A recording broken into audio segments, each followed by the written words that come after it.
नमस्कार, बहुत स्वागत है आप सभी का। आप देख रहे हैं 16 आने सच और आपके साथ मैं हूं मनीषा शर्मा। शुरुआत इस वक्त की बड़ी और अहम खबर के साथ कर लेते हैं। जम्मू कश्मीर से इस वक्त की बहुत बड़ी खबर सामने आ रही है, वो ये कि सेना ने पाकिस्तान का एक चाइनीज ड्रोन मार गिराया है। भारतीय सैन्य ठिकानों की वीडियो रिकॉर्डिंग कर रहा था ये चाइनीज ड्रोन। ये बड़ी जानकारी आप तक साझा कर रहे हैं। भारतीय सैन्य ठिकानों की रिकॉर्डिंग कर रहा था। ये देखिए, ये चाइनीज ड्रोन जिसे सेना ने मार गिराया है। 64 GB मेमोरी कार्ड बरामद हुआ है। ये इस वक्त की बड़ी खबर, आप जान लीजिए। ये तस्वीरें आपको दिखा रहे हैं, चाइनीज ड्रोन की तस्वीर है। इसे मार गिराया गया है। हालांकि इसमें यह भी जानकारी है कि जब इसको मार गिराया गया, जब इसको डिस्पोज किया गया, तब इसमें 64 GB का मेमोरी कार्ड भी मिला है, जो कि सेना के मूवमेंट की मॉनिटरिंग कर रहा था, वीडियो रिकॉर्डिंग कर रहा था। तो ये बड़ी जानकारी आप तक साझा करें। जम्मू कश्मीर से बहुत बड़ी खबर है इस वक्त की। जम्मू के खौर सेक्टर में पाक का सर्विलांस ड्रोन मार गिराया गया है।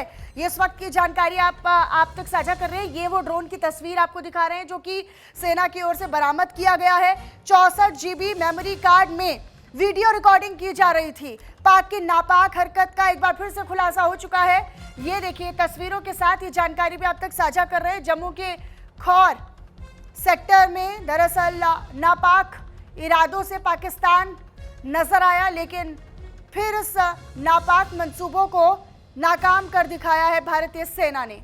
भारतीय सैन्य ठिकानों की रिकॉर्डिंग कर रहा था, वीडियो रिकॉर्डिंग कर रहा था और मोमेंट की रिकॉर्डिंग कर रहा था, गतिविधियों की रिकॉर्डिंग कर रहा था।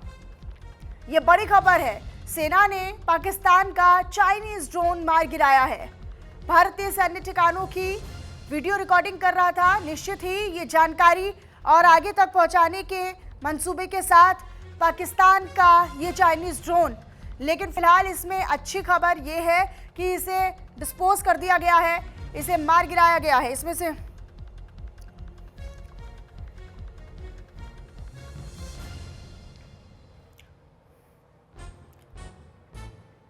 तो ये इस वक्त की बड़ी खबर आप तक साझा कर रहे हैं। हालांकि दिनेश मेरे साथ, मेरे सहयोगी बने हुए हैं। दिनेश, जरा बताइएगा फिलहाल, क्योंकि पाकिस्तान का ये चाइनीज ड्रोन जो है उसे डिटेक्ट किया गया, उसे मारा गया, कब का ये पूरा घटनाक्रम है फिलहाल, और क्या जानकारी? जी, आपको बता दें कि आज सुबह ही जो अंतर्राष्ट्रीय सीमा है अखनूर सेक्टर में, वहाँ पर जो है पाकिस्तान की ओर से ये सर्विलांस ड्रोन जो है भारतीय क्षेत्र में देखा गया, जिसके बाद आर्मी की ओर से जो है इसके ऊपर फायरिंग की गई। इसी दौरान इस ड्रोन को वहाँ पर मार गिराया गया है। बताया जा रहा है कि शुरुआती जांच में ये सामने आया है कि ये फिलहाल चाइनीज ड्रोन है और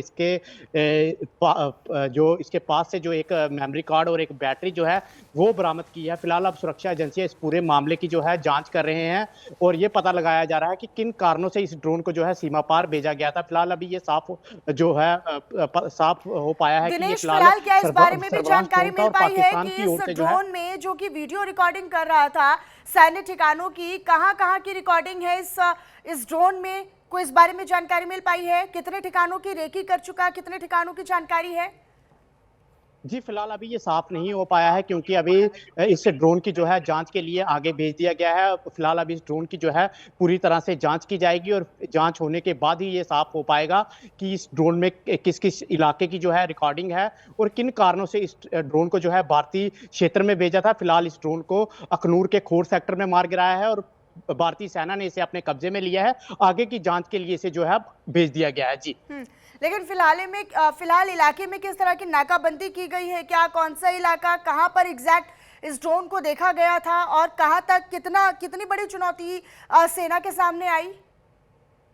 जी, आपको बता दें कि ये अखनूर सेक्टर का खोड़ इलाका था, लाइन ऑफ कंट्रोल है। वहाँ पर जो जवान तैनात थे उन्होंने देखा कि ये ड्रोन जो है पाकिस्तानी क्षेत्र से जो है भारतीय क्षेत्र में जो है घुसपैठ कर रहा है और शुरुआती जांच में देखा गया कि ये एक सर्विलांस ड्रोन है।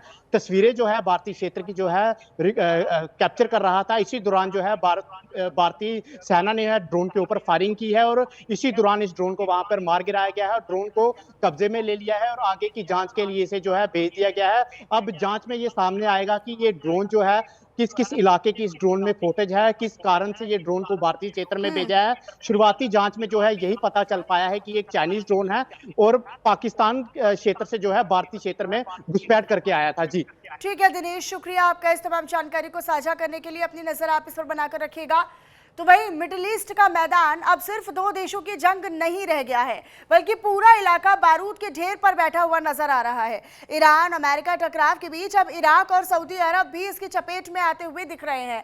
हालांकि इराक में ईरान समर्थित गुटों पर अमेरिका और सऊदी की कार्रवाई ने तनाव को और ज्यादा बढ़ा दिया है। तो वहीं सऊदी के ठिकानों पर हुए हमलों के बाद खाड़ी देशों की चिंता भी बढ़ गई है। लेकिन अब सबसे बड़ा सवाल पता है क्या है? सबसे बड़ा सवाल यह है कि क्या ये जंग सिर्फ ईरान और उसके विरोधियों तक सीमित रहेगी या फिर एक एक कर पूरे खाड़ी क्षेत्र को अपनी आग में झोंक देगी। इराक, जहां पहले से ही कई विद्रोही गुट है, अब नए संघर्ष और नए स्ट्रगल का मैदान बनता दिख रहा है। सऊदी अरब, जो तेल और रणनीतिक रास्तों के लिए दुनिया में काफी महत्वपूर्ण और अहम भूमिका रखता है, वो भी हूती के सीधे निशाने पर है, प्रभाव में है। तो सवाल अब ये उठना शुरू हो चुका है कि अगला निशाना अब कौन है?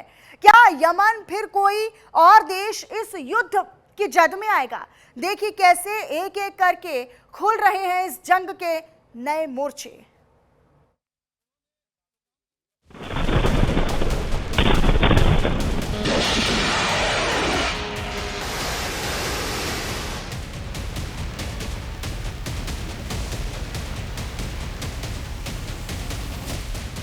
मिडिल ईस्ट में जंग, जख्म और जिंदगी की रोज नई कहानी सामने आ रही है। तेल, ताकत और तकरार के बीच पूरी दुनिया पिस रही है। जंग ईरान, अमेरिका, इजराइल की थी, लेकिन गल्फ के सारे देशों पर बम गिरे। अब इराक पर मिसाइलें गिरी तो कंफ्यूजन और पैदा हो गई कि कौन देश किसके साथ है। इस बीच इराक ने अमेरिकी राष्ट्रपति डोनाल्ड ट्रंप के उस दावे को खारिज कर दिया है जिसमें उन्होंने कहा था कि इराक में ईरान समर्थित गुटों पर अमेरिका और सऊदी अरब के हमले बगदाद सरकार के साथ बातचीत के बाद किए गए थे। इराकी सरकार के प्रवक्ता हैदर अल अवैदी ने कहा है, सरकार को इन हमलों की कोई पूर्व जानकारी नहीं थी और ना ही उसने किसी कार्रवाई को मंजूरी दी थी। हमने इसमें साथ नहीं दिया। दरअसल अमेरिकी राष्ट्रपति डोनाल्ड ट्रंप ने फॉक्स न्यूज को दिए इंटरव्यू में दावा किया था कि अमेरिका और सऊदी अरब की इराक पर कार्रवाई इराक सरकार से बातचीत के बाद हुई। इस कार्रवाई में ईरान की पीएमए पॉपुलर मोबिलाइजेशन फोर्सेस लड़ाके मारे गए जो सऊदी पर हमले का प्लान बना रहे थे। इस हमले में 18 से 20 लोगों की मौत हुई है और 20 से 32 लोग घायल हुए हैं। मारे गए लोगों में से 6 ईरानी सलाहकार भी शामिल थे। दरअसल कुछ ही दिन पहले ही इराक के प्रधानमंत्री अली अल जैदी अमेरिका गए थे और ट्रंप से मुलाकात की थी। ऐसे में ट्रंप का बयान इन अटकलों को हवा देता है कि शायद इराक ने अमेरिका और सऊदी की मदद की हो, लेकिन ईरान की दुश्मनी से बचने के लिए इराक अब अपनी गर्दन बचा रहा है।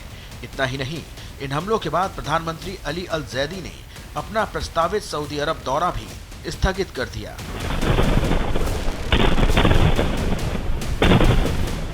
इधर सऊदी रक्षा मंत्रालय ने अपने बचाव में कहा, यह कार्रवाई यूएन चार्टर के आर्टिकल 51 के तहत आत्मरक्षा में की गई। सऊदी अरब का आरोप है कि 27 और 28 जुलाई 2026 को रियाद और उनके बुनियादी ढांचे पर जो ड्रोन हमले हुए थे, जो इराक में मौजूद ईरान समर्थित मिलिशिया द्वारा किए गए थे। इधर अमेरिकी सेंट्रल कमांड यानी सेंटकॉम ने ईरानी मीडिया के उस दावे को खारिज कर दिया है जिसमें कहा गया था ईरानी मिसाइल हमले में कई अमेरिकी विमान, जिनमें F-35 लड़ाकू विमान भी शामिल हैं, नष्ट हो गए। अमेरिकी सेना ने कहा कि हालिया ईरानी हमलों में किसी भी अमेरिकी विमान को नुकसान नहीं पहुंचा, जबकि दूसरी ओर ईरान का दावा है कि उसने जॉर्डन के अल अजराक एयरबेस को निशाना बनाया और 3 F-35 विमानों को नष्ट कर दिया। इन सब के बीच ईरानी सेना ने दावा किया है उसने कुवैत के अहमद अल जाबेर एयरबेस स्थित अमेरिकी सैन्य ठिकानों पर ड्रोन से हमला किया। तस्नीम न्यूज एजेंसी के मुताबिक ड्रोन हमले में एयरबेस के हैंगर, सैटेलाइट संचार प्रणाली और उपकरणों के गोदामों को निशाना बनाया गया। ईरानी सेना के अनुसार ये हमला केश्म द्वीप पर एक रिहायशी मकान पर हुए अमेरिकी हमले के जवाब में किया गया। कुल मिलाकर युद्ध के मोर्चे फैलते जा रहे हैं। ऐसा कोई दिन नहीं है जब गल्फ में बमों की आवाज सुनाई ना देती हो। मिडिल ईस्ट का महा क्राइसिस कब खत्म होगा, अभी कोई नहीं बता सकता। Bureau report, news India. चलिए आगे बढ़ते हुए इसी बीच एक बड़ा अपडेट और एक बड़ी जानकारी आप तक साझा करते हुए कि ईरान के सर्वोच्च नेता मुस्तफा खामेनी की तलाश अब और तेज हो गई है। एक रिपोर्ट के मुताबिक अमेरिका की CIA और इजराइल की मोसाद ईरान के नए सर्वोच्च नेता अयातुल्ला मुस्तफा खामेनी की तलाश तेज कर रहे हैं। ये बड़ी खबर जो अब तक साझा कर रहे हैं, अमेरिका की और इजराइल की मोसाद खामेनी की यानी मुस्तफा खामेनी की तलाश को तेज कर रहे हैं। रिपोर्ट में यह भी कहा गया है कि वो पिछले 150 दिनों से फोन या लैपटॉप का इस्तेमाल भी नहीं कर रहे हैं। तो गए कहां मुस्तफा खामेनी, ये अभी बड़ा सवाल दुनिया के आगे है और ये बड़ी जानकारी आप तक साझा कर रहे हैं। ये बड़ी खबर आप जान लीजिए। खामेनी लिखकर संदेश भेजते हैं। रिपोर्टें कह रही है कि कोई लैपटॉप का इस्तेमाल नहीं, कोई मोबाइल फोन यानी किसी इलेक्ट्रॉनिक ऑब्जेक्ट का इस्तेमाल वो नहीं कर रहे हैं, किसी इलेक्ट्रॉनिक डिवाइस का इस्तेमाल वो नहीं कर रहे हैं। अभी फिलहाल वो खत लिखकर लिखित में वो अपना जवाब देते हैं या वार्ता करते हैं। तेहरान या कौम के पास किसी अत्यधिक सुरक्षित बंकर में छिपे हो सकते हैं। फिलहाल ये भी संभावनाएं जताई जा रही हैं क्योंकि दुनिया सवाल कर रही है कि भाई कहाँ है मुस्तफा खामेनी, क्यों नहीं दुनिया के सामने आते हैं, क्यों नहीं जवाब देते हैं, क्यों नहीं अपना फिजिकल अपीयरेंस वो दिखाते हैं। लेकिन इन सब के बीच क्योंकि 150 दिन लंबे होते हैं, 150 दिन बड़ा होता है ये फिगर अपने आप में, 150 दिन से कहीं से कोई देखा नहीं गया उनको, ना उनकी ओर से कोई लैपटॉप, ना कोई मोबाइल फोन, कुछ नहीं इस्तेमाल करते हैं।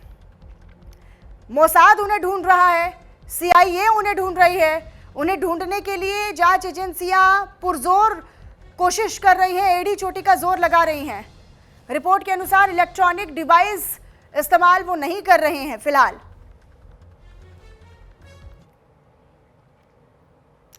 और इसी बीच एक और बड़ी जानकारी, एक और बड़ी खबर वो ये कि ईरान को चारों तरफ से घेरने का प्लान अब बना रहे हैं ईरान, अमेरिका। दरअसल ये जानकारी आप तक साझा कर रहे हैं। ईरान की जमीनी सीमाएं बंद कराने के विकल्प पर चर्चा, ये इस वक्त की बड़ी खबर आप तक साझा कर रहे हैं। ईरान को घेरने की प्लानिंग की जा रही है, ईरान की जमीनी सीमाएं बंद कराने के विकल्प पर चर्चा हो रही है। हालांकि ये भी अपने आप में एक बड़ी जानकारी है कि ये बड़ा अपडेट है कि खून बहाने की कीमत चुकाएगा अमेरिका। ईरान ने साफ तौर पर अब कह दिया है, बेगुनाहों का खून बहाया अमेरिका ने, लेकिन अब इस खून बहाने की कीमत को चुकाना होगा अमेरिका को। ब्रिटिश अखबार द टेलीग्राफ ने इजरायली अधिकारियों और मामले की जानकारी रखने वाले लोगों के हवाले से ये दावा किया है। रिपोर्ट के मुताबिक इस हफ्ते व्हाइट हाउस में डोनाल्ड ट्रंप और बेंजामिन नेतन्याहू की बैठक हुई, इसमें चर्चा हुई। हालांकि बैठक में ये रिपोर्ट में कहा गया है कि इस योजना को लागू करना आसान नहीं होगा। तो ये इस वक्त की बड़ी खबर आप तक साझा कर रहे हैं। ईरान को चारों ओर से घेरने का प्लान बना रहे हैं। ईरान की जमीनी सीमाएं बंद करने के विकल्प पर अब चर्चा की जा रही है।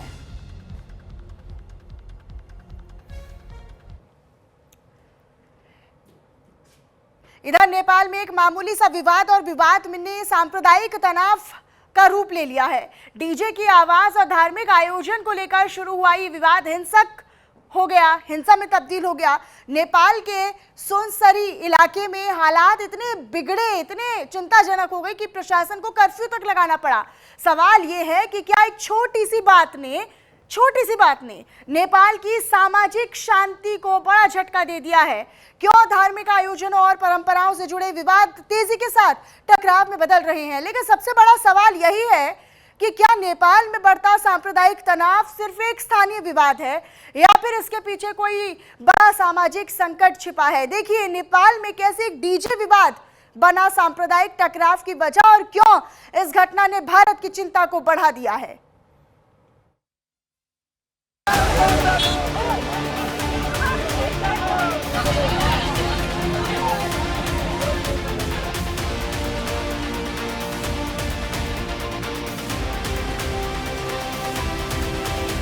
नेपाल के सुनसरी जिले के देवानगंज ग्रामीण नगरपालिका इलाके के कप्तानगंज में धार्मिक जुलूस के दौरान शुरू हुआ विवाद देखते ही देखते सांप्रदायिक हिंसा में बदल गया।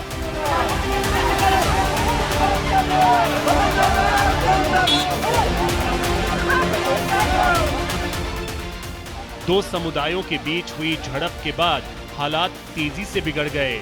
पथराव, आगजनी और तोड़फोड़ की घटनाएं सामने आई।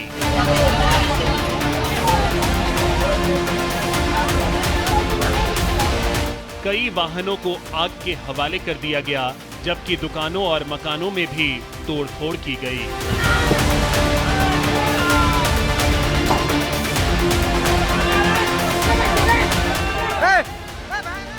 हिंसा की शुरुआत सुनसरी के देवानगंज इलाके में हुई थी, लेकिन धीरे धीरे इसका असर मधेश प्रांत के अन्य जिलों तक पहुंच गया। प्रशासन के मुताबिक हिंसा के दौरान कई पुलिसकर्मी भी घायल हुए हैं। सिराहा के गोल बाजार इलाके में प्रदर्शनकारियों ने 11 बाइक को आग के हवाले कर दिया। इसके बाद प्रशासन ने गोल बाजार और आसपास के इलाकों में कर्फ्यू लगा दिया। लाहन में भी प्रदर्शन हुए, जहां दोनों समुदायों के लोग सड़कों पर उतर आए। भीड़ को नियंत्रित करने के लिए पुलिस ने आंसू गैस के गोले छोड़े और चेतावनी के तौर पर हवाई फायरिंग की। नेपाल के कई इलाकों में बढ़ते तनाव को देखते हुए जनकपुर में भी प्रशासन ने सख्त कदम उठाते हुए तनावग्रस्त इलाकों में कर्फ्यू लगा दिया है। हिंसा प्रभावित इलाकों में नेपाली सेना ने मोर्चा संभाल लिया है। सेना के जवान लगातार फ्लैग मार्च कर रहे हैं और संवेदनशील क्षेत्रों में निगरानी बढ़ा दी गई है। नेपाल सरकार ने लोगों से शांति बनाए रखने की अपील की है। प्रधानमंत्री बालेन्द्र शाह ने हिंसा की निंदा करते हुए दोषियों के खिलाफ सख्त कार्रवाई का भरोसा दिया है। उन्होंने सभी समुदायों से कानून व्यवस्था बनाए रखने में प्रशासन का सहयोग करने की अपील की है। परिस्थिति सामान्यीकरण गर्न केन्द्र स्तरमा सर्वदलीय बैठक आह्वान गरी गहन छलफल गरिएको छ। स्थानीय तहसम्म जनप्रतिनिधि, नागरिक समाज, विभिन्न धार्मिक गुरुहरू, समुदायका अगुवा तथा सामाजिक व्यक्तित्वहरूसँग निरन्तर संवाद भइरहेको छ।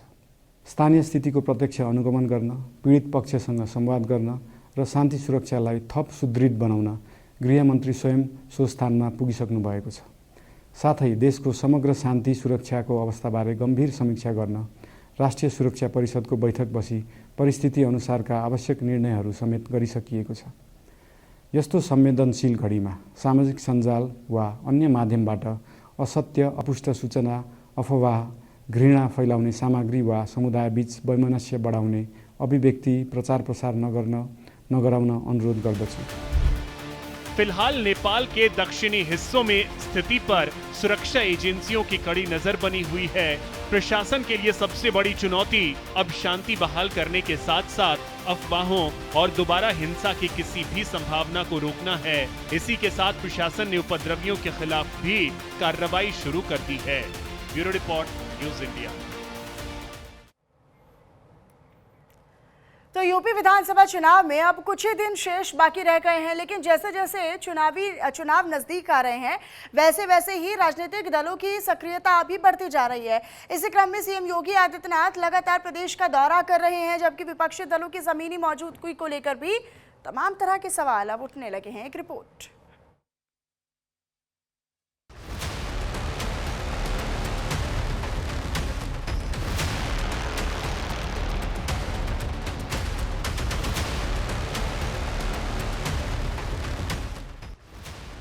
मिशन 27 को लेकर बीजेपी ने अपनी तैयारियां शुरू कर दी हैं। मुख्यमंत्री योगी आदित्यनाथ ने पिछले 2 महीनों में प्रदेश भर में व्यापक जनसंपर्क अभियान चलाया। सरकारी कार्यक्रमों, विकास परियोजनाओं के लोकार्पण और जनसभाओं के जरिए वे लगातार जनता के बीच पहुंचकर प्रदेश की उपलब्धियों की जानकारी दे रहे हैं। सीएम योगी का चुनावी अभियान 2 महीनों में 100 से ज्यादा विधानसभा क्षेत्रों का दौरा, प्रदेश के सभी 18 मंडलों का दौरा, विकास परियोजनाओं की समीक्षा, जनसभाएं और सरकारी कार्यक्रम। अगर सीएम योगी की बात की जाए तो मिशन 27 के तहत महज 45 दिनों के भीतर सीएम ने पश्चिमी उत्तर प्रदेश से लेकर पूर्वांचल और बुंदेलखंड तक का दौरा किया है। इस दौरान बिजनौर, गाजियाबाद, आगरा, झांसी, मैनपुरी, वाराणसी और गोरखपुर जैसे जिलों में उन्होंने विकास योजनाओं का जायजा लिया और नई परियोजनाओं की भी सौगात दी है। सीएम योगी का पिछले 45 दिनों में दौरा पश्चिम यूपी, बुंदेलखंड, मध्य यूपी, पूर्वांचल। सीएम योगी आदित्यनाथ की सक्रियता सिर्फ चुनावी सभाओं तक सीमित नहीं है। कानून व्यवस्था की समीक्षा, संगठनात्मक बैठकें, प्रतिनिधि मंडलों से मुलाकात और जनता दर्शन जैसे कार्यक्रमों के जरिए वह सरकार, संगठन और जनता तीनों स्तरों पर लगातार सक्रिय नजर आ रही है। सीएम योगी की इसी जमीनी सक्रियता का नतीजा है कि लगातार 2 बार से शासन के बाद भी उनकी लोकप्रियता पर कोई खास असर नहीं पड़ा है। सीएम योगी हर मोर्चे पर सक्रिय हैं। जनसभाओं का आयोजन, कानून व्यवस्था की समीक्षा या संगठन के साथ बैठकें को या फिर जनता दर्शन कार्यक्रम। वहीं अगर सपा की बात करें तो पार्टी अध्यक्ष अखिलेश यादव की आखिरी बड़ी सार्वजनिक रैली को मार्च 2026 में दादरी में आयोजित किया गया था। इससे सपा के चुनावी अभियान की शुरुआत माना गया था, लेकिन उसके बाद पिछले करीब 4 महीनों में उनकी कोई बड़ी जनसभा नहीं हुई। इस दौरान उनकी सक्रियता प्रेस कॉन्फ्रेंस, सोशल मीडिया और संगठनात्मक कार्यक्रमों तक ही सीमित रही। समाजवादी पार्टी की सक्रियता, मार्च 2026 को आखिरी बड़ी रैली, दादरी में 4 महीने में कोई बड़ी जनसभा नहीं। संगठनात्मक कार्यक्रमों का आयोजन, सोशल मीडिया के जरिए प्रचार। यूपी में बहुजन समाज पार्टी भी फिलहाल बड़े जनसंपर्क अभियान में पीछे नजर आ रही है। बसपा सुप्रीमो मायावती की उत्तर प्रदेश में आखिरी बड़ी रैली 9 अक्टूबर 2025 को लखनऊ के कांचीराम स्मारक स्थल पर हुई थी। इसके बाद पार्टी की तरफ से जो भी राजनीतिक संदेश जारी किए गए वो सिर्फ सोशल मीडिया और प्रेस कॉन्फ्रेंस के जरिए सामने आए। यूपी में बसपा की सक्रियता, 9 अक्टूबर 2025 को आखिरी बड़ी रैली, लखनऊ में कांशीराम स्मारक स्थल पर आयोजन, सोशल मीडिया के जरिए राजनीतिक संदेश। अगर सार्वजनिक रैली और जमीनी सक्रियता के आधार पर तस्वीर देखें तो सीएम योगी आदित्यनाथ विपक्षी नेताओं की तुलना में ज्यादा सक्रिय नजर आ रही हैं। हालांकि चुनावी नतीजे केवल रैलियों से तय नहीं होते। उम्मीदवारों का चयन, स्थानीय मुद्दे, संगठन की मजबूती और मतदाताओं का रुझान भी अंतिम परिणाम में अहम भूमिका निभाते हैं। चुनाव नजदीक आते ही सभी दल अपनी रणनीति को और धार देने की तैयारी में हैं। जहां बीजेपी यूपी में हैट्रिक लगाने के लिए लगातार जमीनी सक्रियता बढ़ाने में जुटी है, तो वहीं विपक्ष के सामने भी संगठन और जनसंपर्क को तेज करने की चुनौती है। इसे देखकर लगता है कि आने वाले महीनों में उत्तर प्रदेश की चुनावी तस्वीर और भी दिलचस्प होती हुई नजर आएगी। Bureau report, news India. इधर समाजवादी पार्टी कार्यालय के बाहर लगे पोस्टर इस वक्त सियासी गलियारों में चर्चा का विषय बने हुए हैं और इन तमाम पोस्टरों के जरिए जहां समाजवादी पार्टी की सत्ता में वापसी का दावा किया गया है, तो वहीं चंदा चोरी के मुद्दे को लेकर बीजेपी पर निशाना साधने की कोशिश भी की गई है। अब पोस्टर वॉर के जरिए समाजवादी पार्टी ने एक बार फिर से सियासी हमला तेज कर दिया है। इधर लखनऊ से आलोक द्विवेदी की एक रिपोर्ट आपको दिखाते हैं। कागज के पोस्टर से शहर पटा है, यहाँ हर शख्स जीत की आस में खड़ा है। जी हाँ, उत्तर प्रदेश की सियासत में इस समय पोस्टर वार बहुत तेज हो चुका है। 2027 में विधानसभा चुनाव है, ऐसे में सभी राजनीतिक दल अपने अपने जीत का दावा कर रहे हैं और तमाम तरह के रंग बिरंगे पोस्टर लगा रहे हैं। ऐसा ही एक पोस्टर ठीक हमारे पीछे समाजवादी पार्टी कार्यालय के ठीक सामने आप देख सकते हैं। पोस्टर पर लिखा हुआ है 2027 में अखिलेश का राज और 29 में डिम्पल का ताज। यानी वो मैसेज दिया गया इस पोस्टर के माध्यम से कि 2027 में जब विधानसभा चुनाव होगा तो अखिलेश की सरकार बनेगी और 2029 में जब लोकसभा चुनाव होगा तो डिम्पल यादव के सर पे ताज सजेगा, जो अखिलेश यादव की धर्मपत्नी है, फिलहाल सांसद हैं। और ये एक तस्वीर 2-3 दिन से सोशल मीडिया पर भी काफ़ी ट्रेंड कर रही है। ये संसद भवन की तस्वीर है जहां पर अखिलेश यादव और डिम्पल यादव छाता लगाकर जाते हुए दिखाई दे रहे हैं। और ये पोस्टर लगवाया समाज सेवक लल्लू सुंदरराम यादव ने, जिन्होंने प्रतापगढ़ से अपनी दावेदारी की है। तो ये सियासत का जो पोस्टर है ये काफ़ी सुर्खियों में बना हुआ है। और चूंकि सुर्खियां में इसलिए भी बना हुआ है क्योंकि पोस्टर वार इस समय लगातार उत्तर प्रदेश में जारी है और तमाम तरह के दावे किए जा रहे हैं, तमाम तरह के आरोप भी विपक्षी दल पर लग रहे हैं, चाहे वो सत्तारूढ़ दल हो या फिर विपक्षी हो। एक दूसरे पर आरोप प्रत्यारोप का दौर लगातार जारी है। एक नया पोस्टर और आपको मैं दिखाना चाहूँगा, ये भी समाजवादी पार्टी कार्यालय के ठीक सामने लगा है और ये ताज़ा मामला है। फिलहाल वही छाता, वही दोनों तस्वीर अखिलेश यादव की, डिम्पल यादव की, साथ ही ये जो लिखा हुआ है इस पर जरा नजर डालिए। ये चंदा चोरी से नहीं चला जिनका घर, अब कर रहे हैं आरक्षण पर प्रश्न उत्तर। चंदा चोरी से जिनका नहीं भरा मन, अब आरक्षण पर कर रहे हैं मनमानापन।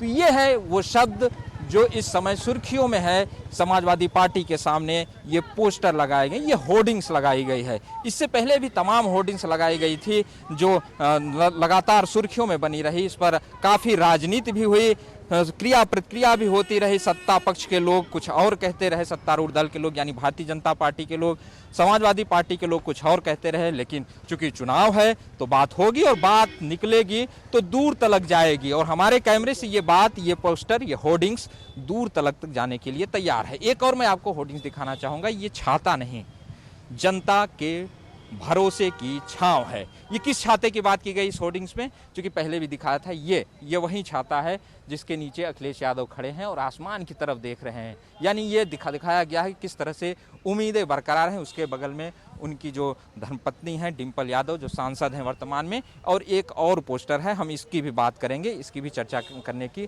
कोशिश करेंगे। फिलहाल ये देखिए, ये बोर्ड, इस चारों होर्डिंग्स में जो फोटोज लगी हुई है, फोटो एक समान है। वहीं अखिलेश यादव जी हैं, डिम्पल यादव हैं, छाता लगाए हुए हैं, लेकिन जो इस पे लिखा गया है ये अपने आप में कुछ दर्शाता है और कुछ कहने का प्रयास करता है। महापाप की श्रेणी में आते हैं चंदा चोरी, चढ़ावा चोरी और गुप्त दान की चोरी।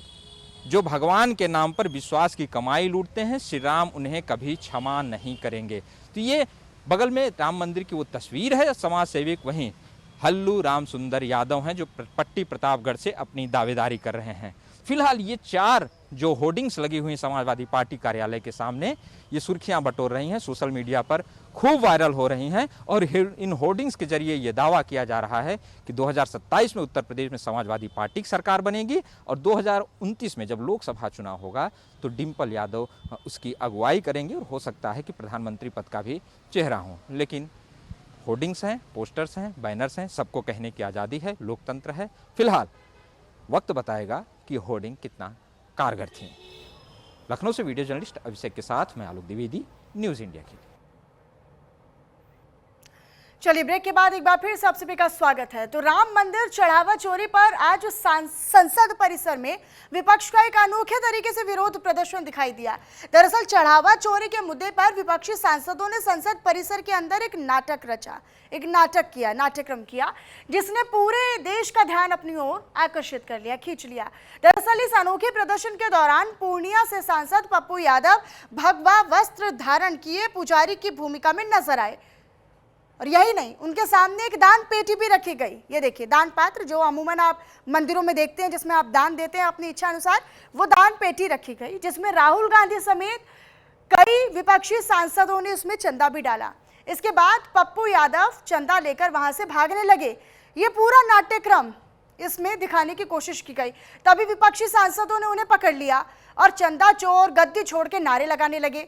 लेकिन विपक्ष के इस अनोखे प्रदर्शन पर टेंशन तब और ज्यादा बढ़ गई जब पप्पू यादव के भगवा वेश में प्रदर्शन पर संत समाज ने नाराजगी जता दी। संतों ने विपक्ष के इस प्रदर्शन को सनातन का सरासर अपमान बता दिया। बीजेपी ने भी विपक्ष के मंशा को सवालों के कटघरे में लाकर खड़ा किया। हालांकि विपक्षी सांसदों का ये कहना है कि हमारा मकसद किसी की भावना को, किसी की भक्ति भाव को आहत करना नहीं था, बल्कि चढ़ावा चोरी के मुद्दे पर सरकार का ध्यान विपक्ष के इस मुद्दे पर आकर्षित करना था। तो वहीं सवाल ये उठने लगा है कि चढ़ावा चोरी जैसे गंभीर मुद्दे पर भगवा वस्त्र में, भगवा वेश में प्रदर्शन करना आस्था का अपमान है या लोकतांत्रिक विरोध का तरीका? क्या धार्मिक भावनाओं से जुड़े मामलों में नेताओं को विरोध का तरीका बदल देना चाहिए? यह अभी भी बड़ा सवाल बना हुआ है।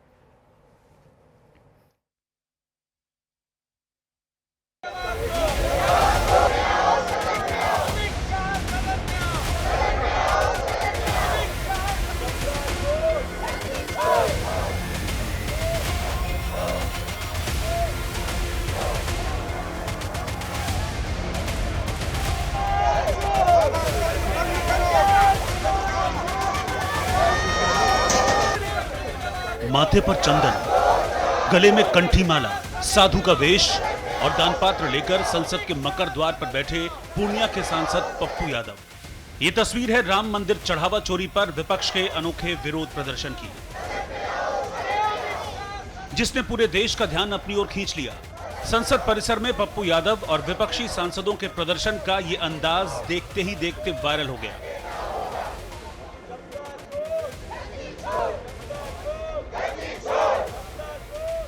अनोखे प्रदर्शन के दौरान पप्पू यादव भगवा कपड़े पहनकर पुजारी की भूमिका में नजर आए। उनके सामने प्रतीकात्मक रूप से चंदा लेने की व्यवस्था की गई थी। पप्पू यादव के हाथ में भगवान राम की तस्वीर थी और पास में दान पात्र रखा हुआ था, जिसमें सबसे पहले राहुल गांधी ने चंदा डाला। राहुल गांधी के बाद दूसरे विपक्षी सांसदों ने भी दान पात्र में चंदा दिया। इसके बाद पप्पू यादव चंदा लेकर वहां से भागने लगे।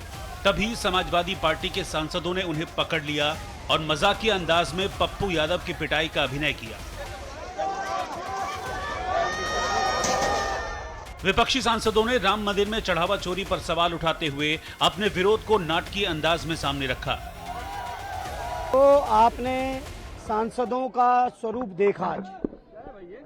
ये एक तरह की जो अयोध्या की घटनाएं हैं, जो श्रद्धालु चढ़ावा चढ़ाने गए उनको रसीदें नहीं दी गई, दान पात्र में जाने से पहले जेबों में भर ली गई।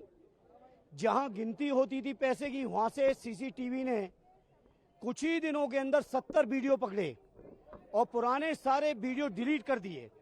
ये तो एक सिंबॉलिक हम लोगों ने प्रदर्शन किया कि कैसे अयोध्या में डकैती पड़ रही है 2020 से। चढ़ावा चोरी पर सरकार को घेरने के लिए अब की बार विपक्ष ने नाटक का सहारा लिया, लेकिन विपक्ष के इस प्रदर्शन पर लोकसभा सचिवालय ने सख्त रुख अख्तियार कर लिया। लोकसभा सचिवालय की ओर से कहा गया, लोकतंत्र के सबसे बड़े मंदिर में ऐसे आचरण की इजाजत बिल्कुल नहीं दी जा सकती। देश की संसद की एक गरिमा होती है, सांसदों को उसका पालन करना चाहिए। सचिवालय ने संकेत दिए कि संसद परिसर में इस तरह की वेशभूषा आधारित प्रदर्शन या नाटकीय विरोध की अनुमति नहीं दी जाएगी। इसके अलावा भगवा वेश में प्रदर्शन पर संत समाज भी नाराज हो गया। संत समाज का कहना है कि भगवा वस्त्र और साधु संतों के स्वरूप का राजनीतिक प्रदर्शन में इस्तेमाल कर सनातन का अपमान किया गया है। संतों का आरोप है कि इस प्रदर्शन से पूरे संत समाज की छवि धूमिल करने की कोशिश की गई। प्रदर्शन में भगवा धारण कर धार्मिक भावनाओं को आहत किया गया। मैं हिंदुओं से आह्वान और निवेदन करता हूं, देश में तमाम विषय होता है मुसलमानों के द्वारा, कभी मुल्ला मौलवी बनकर इस प्रकार के कुकृत्य करते हैं क्या? नहीं करते हैं, क्योंकि हम हिंदू हैं, सनातनी है, संत हैं, हम कुछ रिएक्शन नहीं कर सकते, हम जवाब नहीं दे सकते। इसके नाते इस प्रकार से सनातन का अपमान किया जा रहा है, दुर्भाग्यपूर्ण है। इसका पुरजोर विरोध करते, निंदा करते हैं और संतों से मांग करते हैं, अगर कोई भी समाजवादी पार्टी, कांग्रेस और पप्पू यादव जैसे कालनेमी अगर आपके शरण में, हिंदुओं के शरण में आता है, जूता लेकर इनको मारो। इस प्रकार भगवा कपड़ा पहनकर देश में सांसद महोदय पार्लियामेंट में बैठे हैं, मैं समझता हूं इससे ज्यादा निंदनीय कुछ नहीं हो सकता। वो भगवा वस्त्र इस देश के करोड़ों साधु सन्यासी पहनते हैं, जिनमें से वो भी किसी को मानते होंगे। पहला। दूसरा कि यही सब करने की क्षमता क्या हरा कपड़ा पहनकर करने की है? संत समाज ने मोर्चा खोला तो पप्पू यादव समेत दूसरे विपक्षी सांसदों ने दो टूक कहा कि हमारा मकसद किसी संत या धर्म का अपमान करना नहीं, बल्कि चढ़ावा चोरी के मुद्दे पर सरकार का ध्यान आकर्षित करना था। मुझे नहीं लगता है कि हमारा ऐसा कोई इरादा था, और आप बता रहे तो मैं देखेंगे हम वीडियोस क्या है, लेकिन हमारा खाली एक उद्देश्य है कि लोगों को ये बात पहुंचे कि भारतीय जनता पार्टी और उनके संगी साथी किस तरह से भगवान राम के लिए लोगों के प्रति जो श्रद्धा है, आस्था है, उसमें चोरी कर रहे थे। हम तो रियल संतों के साथ हैं। सावरकर जी ने तो भगवान के अस्तित्व पर ही सवाल खड़ा कर दिए थे, जो सर्वोच्च न्यायालय में चल रहा है। हम तो शिव भक्त हैं, राम के प्रेम वाले रास्ते से चलते हैं, पूरी दुनिया की मदद के लिए खड़े हैं। हम तो कृष्ण के कर्मवीर वाले लोग हैं। हम तो आत्मोक्षार्थम जगत हिताय च। सारा विपक्ष, हमारे नेता राहुल गांधी, प्रियंका गांधी, चाहे विपक्ष के नेता हमारे अखिलेश जी, पूरा देश सनातन के आस्था पर जो हमला है उसको बचाना चाहते। विपक्ष ने संसद परिसर में प्रदर्शन के पीछे की वजह बताई, लेकिन बीजेपी ने इसे मुद्दा बना लिया। आरोप लगाया कि विपक्ष के सांसदों ने भगवान राम और सनातन का अपमान किया है। आज बहुत ही गंदा प्रदर्शन, भगवान राम का अपमान किया, भगवा का अपमान किया, सनातन का अपमान किया। और पप्पू यादव तो कालनेमी बनकर पूरा विपक्ष साथ दे रहा था। यद्यपि माननीय लोकसभा अध्यक्ष कड़े शब्दों में आलोचना कर रहे थे और ये कह रहे थे कि मुझे कार्रवाई करने के लिए मजबूर मत करो, संसद की गरिमा को बनाए रखो, लेकिन जिनका गरिमा से कोई सरोकार ही नहीं है, तो इसकी जितनी निंदा हो सकती है उतनी निंदा करनी चाहिए। चढ़ावा चोरी पर विपक्षी सांसदों के प्रदर्शन पर सियासी टेंशन बढ़ रही है। सवाल है कि चढ़ावा चोरी जैसे गंभीर मुद्दे पर भगवा वेश में प्रदर्शन करना आस्था का अपमान है या लोकतांत्रिक विरोध का तरीका? क्या धार्मिक भावनाओं से जुड़े मामले में नेताओं को विरोध का तरीका बदलना चाहिए? Bureau report, news India. इधर जंतर मंतर पर प्रदर्शन और प्रोटेस्ट के दौरान पैलेट गन के इस्तेमाल को पूर्व आईपीएस अधिकारी किरण बेदी ने गलत करार दिया है। उन्होंने साफ शब्दों में कहा है कि अगर भीड़ बेकाबू हो रही है तो आखिर में सशस्त्र बल आने चाहिए। कैमरा आपको सब बताएगा कि कौन व्यक्ति क्या कर रहा है।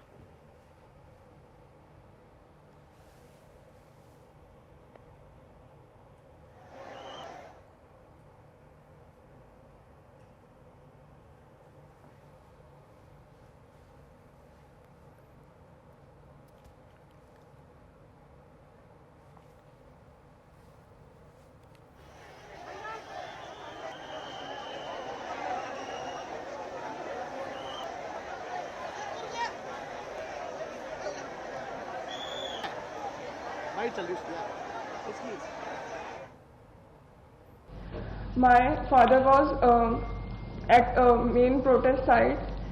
He was at the front line near the barricades, जहाँ पर बहुत सारा क्राउड था। मेरे पापा जब भी रात में घर आते थे तो वो बोलते थे कि अब ये प्रोटेस्ट स्टूडेंट प्रोटेस्ट नहीं लग रहा है, इसमें बहुत सारे एंटी सोशल एलिमेंट्स जुड़ चुके हैं। उसके अगले दिन ही 25 तारीख को my father was pulled bye a crowdy mob and it was almost lynched near the stage of Jantar Mantar. This happened on 25th and around 2 p.m. he was unconscious at the RML hospital for about 4 hours. रात को 10 बजे के करीब पापा के colleagues उन्हें घर लेके आए और उनकी यूनिफॉर्म पूरी खून से लाल थी।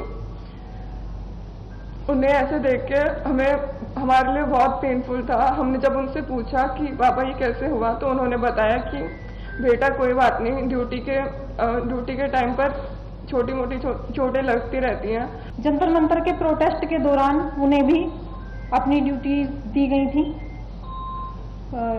प्रोटेस्ट को उन्हें भी पीसफुली कंडक्ट कराना था। वो अपनी ड्यूटीज पूरी मुस्तैदी के साथ निभा रहे थे। 20 जुलाई को वो जल्दी ही अपने घर से रोज की तरह अपना टिफिन लेकर जैसे जाते हैं उसी तरह से 20 जुलाई को भी वो जल्दी ही निकल गए।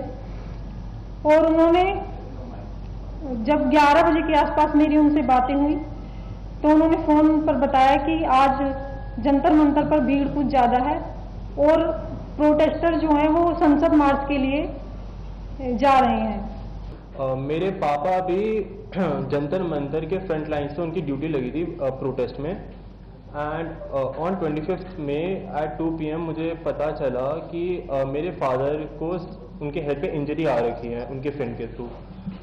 जब मैंने फोटो देखी तो उनके हेड को शेव कर रखा था और उनके हेड पे लाइक स्टिचेस लग रहे थे 4। उसको देख के I was like really frustrated and मैं बहुत डरा हुआ था। जब मेरे पापा घर आए तो उन्होंने मुझे बताया कि जो स्टूडेंट्स की जो प्रोटेस्ट है उसमें स्टूडेंट्स नहीं है, उसमें राउडीज है, उसमें एग्रेसर्स हैं जो लाइक इस अपॉर्चुनिटी का यूज कर रहे हैं just to create chaos. And on 25th में अनप्रोवोक्ड उन्होंने मेरे पापा और उनकी टीम के ऊपर पेल्टिंग स्टार्ट कर दी। उस टाइम मेरे पापा बिल्कुल भी प्रिपेयर नहीं थे, वो अपने सबऑर्डिनेट्स को ब्रीफ कर रहे थे। And when the pelting started मेरे पापा अपने सीनियर ऑफिसर्स को लाइक एक सेफ प्लेस में सिक्यूर करने चले गए, बट एक स्टोन उनके हेड पे हिट कर गया एंड उनका सर फट गया और उन्हें इंजरी हो गई। देश के कई हिस्सों में मॉनसून अब आफत बनकर बरसने लगा है। दरअसल जम्मू कश्मीर के उधमपुर में आई अचानक फ्लैश फ्लड ने जनजीवन को खासा प्रभावित कर दिया है। तो वहीं हिमाचल प्रदेश में भी अगले 6 दिनों तक भारी बारिश की चेतावनी जारी की गई है। गुजरात में भी बारिश के लिए रेड अलर्ट के बीच स्कूल बंद करने के आदेश जारी किए गए हैं। एक रिपोर्ट।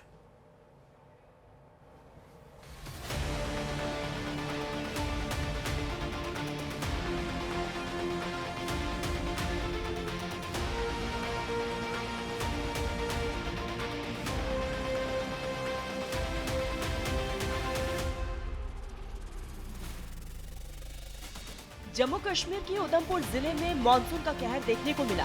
ओसू के डोखाड़ू इलाके में भारी बारिश के बाद अचानक फ्लैश फ्लड आ गया। देखते देखते नालों का जलस्तर बढ़ गया और तेज बहाव ने पूरे इलाके में अफरा तफरी मचा दी। लगातार हो रही बारिश की वजह से सड़कें तालाब में तब्दील हो गई, जिसकी वजह से कई जगह लंबा ट्रैफिक जाम देखने को मिला। प्रशासन हालात पर नजर बनाए हुए है और लोगों को सुरक्षित स्थानों पर रहने की सलाह दी गई। जम्मू कश्मीर में लगातार बारिश का कहर जारी है। इस वक्त हम कठुआ के बेला ब्रिज के पास है। तस्वीरें साफ तौर पर आप देख सकते हैं। भारी बारिश के कारण ये पुल जो है पूरी तरह से जो है टूट चुका है और लोगों को जो है काफ़ी दिक्कतों का सामना जो है यहाँ पर करना पड़ रहा है, क्योंकि पुल टूटने के कारण जो यहाँ की कनेक्टिविटी है पूरी तरह से टूट चुकी है। तस्वीरें साफ तौर पर आप इस तरफ देख सकते हैं कि इस तरह से इस नदी को पार करके लोग जो है अपने घरों में जा रहे हैं और लोगों को अपील की गई है कि वो नदी नालों के पास नहीं जाएं, क्योंकि अगले 48 घंटे में जम्मू कश्मीर के कई इलाकों में भारी बारिश और फ्लैश की घटनाएं जो है पेश आ सकती हैं। हिमाचल प्रदेश में भी मौसम का मिजाज अगले कई दिनों तक चुनौती बना रहने वाला है। मौसम विभाग के अनुसार राज्य में अगले 6 दिनों तक बारिश का दौर जारी रहेगा। बिलासपुर, कांगड़ा, सोलन और सिरमौर में तेज बारिश का येलो अलर्ट जारी किया गया। प्रशासन ने लोगों से मौसम संबंधी एडवाइजरी का पालन करने और अनावश्यक यात्रा से बचने की अपील की है। गुजरात में हालात और भी गंभीर बने हुए हैं। मौसम विभाग ने राज्य के कई जिलों के लिए आज से 2 अगस्त के बीच भारी बारिश का रेड अलर्ट जारी किया। लगातार बारिश की आशंका को देखते हुए प्रशासन पूरी तरह से अलर्ट मोड पर है। कई जिलों में स्कूल और कॉलेज बंद कर दिए गए हैं और लोगों से घरों में सुरक्षित रहने की अपील की गई। IMD के मुताबिक अहमदाबाद, वडोदरा और सूरत में बेहद भारी बारिश की संभावना है। कई इलाकों में जल भराव और बाढ़ जैसे हालात बनने की आशंका के मद्देनजर राहत और बचाव एजेंसियों को भी अलर्ट मोड पर रहने के निर्देश दिए गए हैं। गुजरात में स्कूल और कॉलेज बंद। नवसारी जिले में सभी स्कूल कॉलेज बंद। वलसाड़ जिले में बारिश का रेड अलर्ट जारी। जिले के सभी स्कूल कॉलेज बंद। जामनगर जिले में 1 अगस्त तक स्कूल कॉलेज बंद। छोटा उदयपुर जिले में भारी बारिश को लेकर रेड अलर्ट। जिलों के सभी स्कूल और कॉलेज अगले आदेश तक के लिए बंद। फिलहाल देश के कई राज्यों में बारिश राहत से ज्यादा चुनौती बनती दिखाई दे रही है। प्रशासन लगातार निगरानी में जुटा है। वहीं मौसम विभाग की चेतावनी को देखते हुए प्रशासन ने लोगों से सतर्क रहने की अपील की है। Bureau report, news India. इधर पहाड़ों पर भी लगातार हो रही भारी बारिश का असर अब कानपुर में साफ दिखाई देने लगा है। दरअसल हरिद्वार और नरौरा से लगातार बढ़ रहा पानी की आवक के चलते गंगा नदी उफान पर है। गंगा बैराज के अपस्ट्रीम पर जल स्तर 112.95 मीटर दर्ज किया गया है। इधर कानपुर की बात करें तो कानपुर में गंगा उफान पर है। बैराज पर पानी का सैलाब नजर आ रहा है और अगले 24 घंटे में कई गांवों पर बाढ़ का खतरा मंडराने लगा है। 30 गेट खोल दिए गए हैं, लेकिन फिर भी गंगा का जल स्तर है जो काबू में नहीं आ रहा है, जो कंट्रोल नहीं हो रहा है। इधर हरिद्वार नरौरा से छोड़े गए लाखों क्यूसेक पानी का असर जो है वो साफ तौर पर नजर आने लगा है। पहाड़ों में लगातार बारिश के बाद अगर बात की तो हरिद्वार और नरौरा के जो पानी है उसको लेकर के गंगा का जो जल स्तर है वो लगातार जो है कानपुर में चेतावनी बिंदु के अगले 24 घंटे में पार होने वाला है। पर वही अगर बात की तो कानपुर के आसपास के जो इलाके हैं, चाहे जिस तरीके से निचले इलाके शुक्लागंज हो या कटरी इलाका हो, लगातार जो है उसमें जो है कहीं ना कहीं लोग जो है जो प्रशासन की जल पुलिस की बात की जाए या स्थानीय पुलिस की बात की जाए तो वो जो है लोगों को, स्थानीय लोगों को जो है निचले जो क्षेत्र हैं उनके लोग सबको बाहर निकाला जा रहा है। और उसके बाद अगर बात की जाए तो सबको सावधान कर दिया जाए। और वही जिला प्रशासन की अगर बात की जाए तो जिला प्रशासन पूरी तरीके से एक्टिव मोड पर नजर आ रहा है। वही अगर बात की जाए जिस तरीके से अपने कैमरा दिखाए कि ये जो गंगा बैराज का जो डैम बना हुआ है, डैम के 30 गेट हैं और 30 के 30 गेट जो है वो पूरी तरह से खोल दिए गए हैं। कहीं ना कहीं अगर बात किया है तो जिस तरीके से अगले 24 घंटे में सिंचाई विभाग ने आज जो चेतावनी बिंदु जारी किया कि गंगा का जलस्तर जो है वो खतरे के ऊपर चलेगा, पर वही कहीं ना कहीं अगर बात की जिस तरीके से सावन माह चालू हो चुका है और पूरी तरीके से जो है अगर बात की जाए तो सावन में जो लगातार जो मूसलाधार बारिश होती है उसको लेकर कहीं ना कहीं जो है गंगा बैराज के जो सिंचाई विभाग के जो अधिकारी हैं वो और जिला प्रशासन जो है वो लगातार पूरी तरह से हाई अलर्ट पर दिख रहा है। कैमरा पर्सन के साथ उपेंद्र साना, कानपुर। तो वहीं हरिद्वार से खबर है। हरिद्वार में कांवड़ यात्रा के दूसरे दिन 4 कांवड़ियों की डूबने से मौत हो गई। ये सभी कांवड़िए चंडीगढ़ से आए थे। हालांकि एक युवक को डूबता देख उसे बचाने के लिए और 3 अन्य साथी उसके साथ जो आए थे वो गंगा नहर में उतर गए, लेकिन तेज बहाव की चपेट में आ जाने से चारों की जान चली गई। हादसा ज्वालापुर कोतवाली क्षेत्र के जटवाड़ा पुल के पास हुआ। जानकारी मिलते ही जल पुलिस, एसडीआरएफ और तमाम स्थानीय पुलिस वहां पर मौके पर पहुंची। रेस्क्यू ऑपरेशन चलाया गया। रेस्क्यू चलाकर चारों युवकों को नदी से बाहर निकाल लिया गया, लेकिन तब तक उन सभी की मौत हो चुकी थी। सभी शवों को जिला चिकित्सालय भेज दिया गया है। मृतकों की पहचान भी हो चुकी है।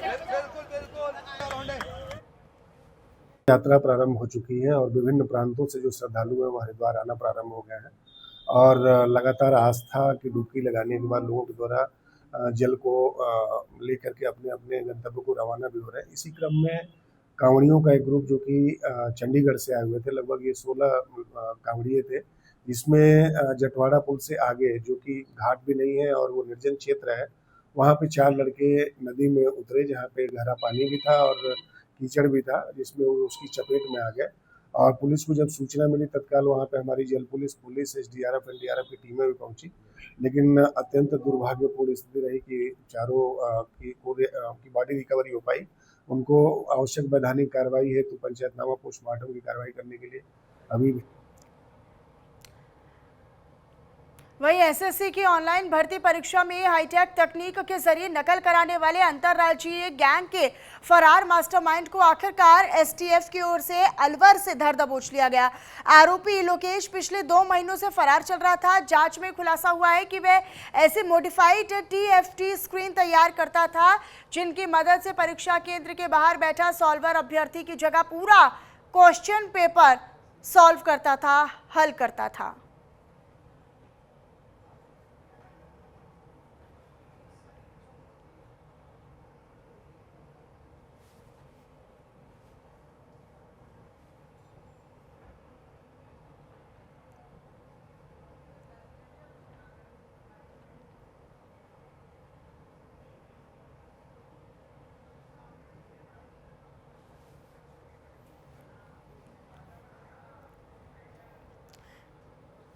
इधर निर्वासित बांग्लादेशी लेखिका तस्लीमा नसरीन कोलकाता पहुंची।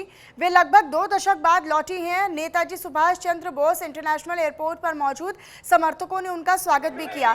लोगों का अभिवादन करते हुए दरअसल तस्लीमा ने ये कहा कि उन्हें वापस आकर वहां पर बहुत अच्छा लग रहा है। नवंबर 2007 में तस्लीमा को कोलकाता से बाहर जाना पड़ा था। उस समय उनकी आत्मकथा द्विखंडित के खिलाफ इस्लामी समूहों ने हिंसक प्रदर्शन किए थे और किताब पर प्रतिबंध की मांग की थी। इस विरोध के चलते तत्कालीन पश्चिम बंगाल सरकार ने उन्हें राज्य से बाहर भेज दिया था। इसके बाद उन्हें कड़ी सुरक्षा व्यवस्था के बीच दिल्ली ले जाया गया और फिर वे विदेश चली गई थी। तस्लीमा 1 अगस्त को होने वाले एक सार्वजनिक कार्यक्रम में शामिल होंगी और इस कार्यक्रम में पश्चिम बंगाल के मुख्यमंत्री शुवेंदु अधिकारी और मशहूर लेखक शीर्षेंदु मुखोपाध्याय के शामिल होने की भी खबरें हैं।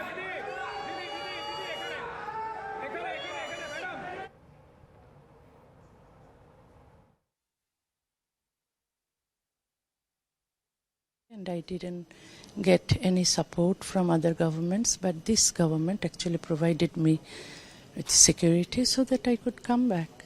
So I think that it will be very good if I could come back now and then, and during book fair and during lit fests.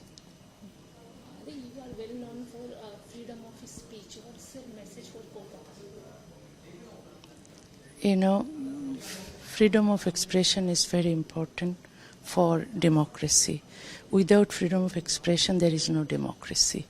So India is a democratic country. I think that that freedom of speech must be restored, and no writer or no artists should be thrown out of their.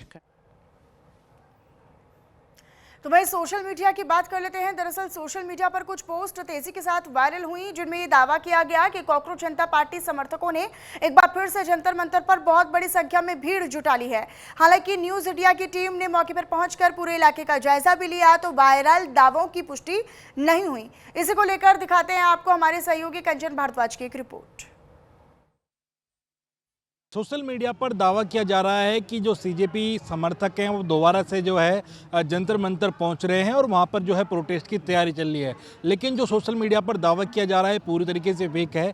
News India जो है धरातल पर आया है, खुद जो है जंतर मंतर पर मौजूद है और आप देख सकते हैं जंतर मंतर पर कोई ऐसी जो स्थिति यहाँ पर नहीं है।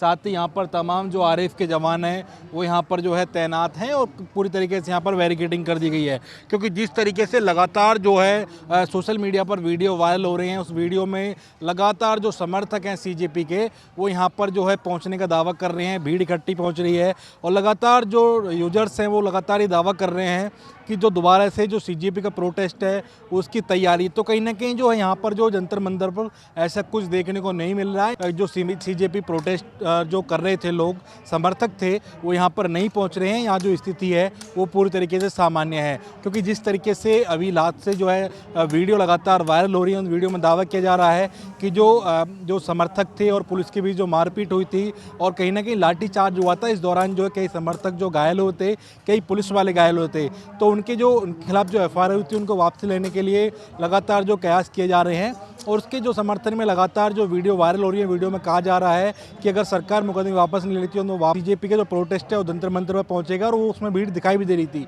लेकिन कहीं ना कहीं यहाँ पर ऐसा कुछ नजर नहीं आ रहा है। कैमरा पर्सन रामन के साथ कंचन भारद्वाज, न्यूज इंडिया, दिल्ली। और चलिए फिलहाल इन्हीं तमाम खबरों के साथ इस बुलेटिन में इतना ही। आप बनी रहिएगा न्यूज इंडिया के साथ। नमस्कार।